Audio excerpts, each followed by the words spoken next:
En la manualitat d'avui aprendrem com fer un divertit os panda amb pocs materials i, a més, en uns senzills passos. Necessitarem una petxina, pintura blanca, pincell, goma eva de color negre, cola i un retolador negre. Comencem! El primer que farem serà pintar de color blanc la nostra petxina i la deixarem que es seque. Després, quan ja estiga seca, agafem la goma eva i retallarem dues orelletes per a l'os panda, d'aquesta forma.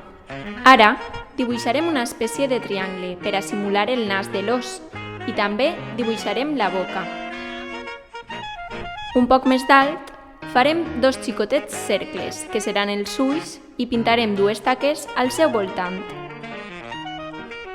Per últim, pega les orelletes a la part de darrere de la petxina i ja tenim el nostre os panda.